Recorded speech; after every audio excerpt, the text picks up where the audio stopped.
The reason most of us become teachers is because we want to light a fire in children, not to tick boxes.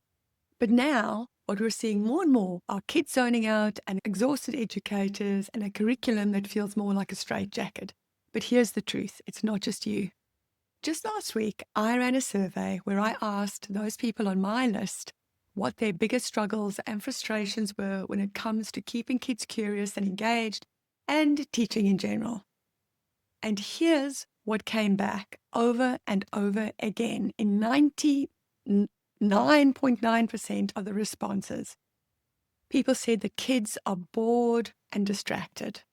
They said they felt under pressure to tick curriculum boxes instead of teaching for meaning. And they said they didn't have time to plan engaging lessons. And they also said it was hard to keep up and keep kids engaged.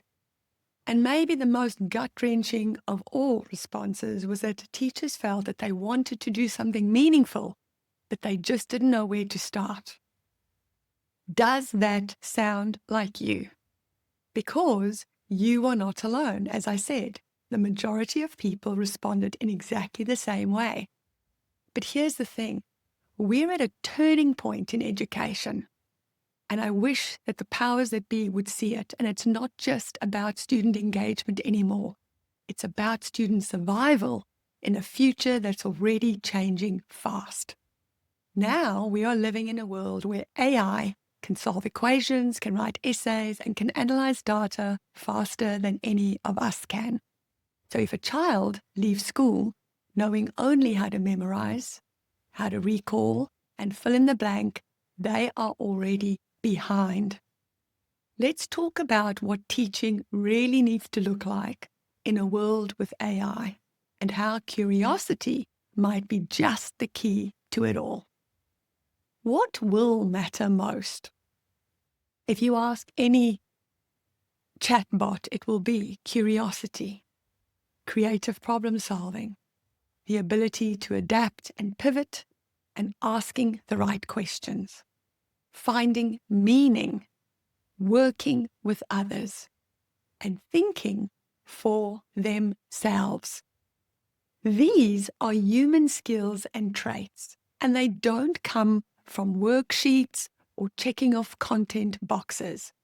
They come from wonder, exploration, trial and error experimentation, and connection.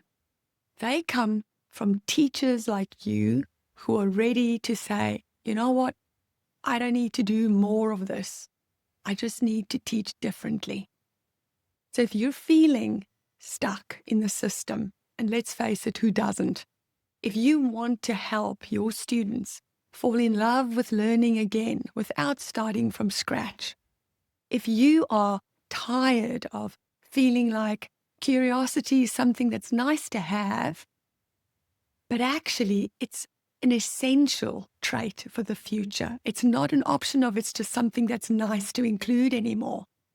If you feel like that, then I have something for you. It's called the Curiosity Bundle. It's totally free, and it includes a short e-guide on how to nurture curiosity naturally. It includes 10 plug-and-pay, ready-to-go curiosity starters that you can integrate with any lesson. And it includes a ready-to-go integrated lesson plan that ticks curriculum boxes in multiple curriculum areas. So go grab it. Start small. Start curious. But for goodness sake, just start. Let's stop teaching to a system that's outdated, and let's teach for a world where our kids are actually going to live in. And let's make curiosity the new curriculum. And I'll make it super easy for you to get that link. Just go to the show notes and get it there. And can, while I'm at it, also ask you, please, a massive favor. If you find anything on this podcast that's useful or interesting and just gets you asking questions, please just click that share button and send it to a friend. Because growing the listener base and getting more people to listen is the only way we can spread the word about what really matters in education and for children. So every time you share this podcast with someone, You are creating an opportunity for our children's future. So thanks so much. And I really urge you to click on that share button and go to the show notes and get that free curiosity bundle. Until next time, stay blooming curious and take care.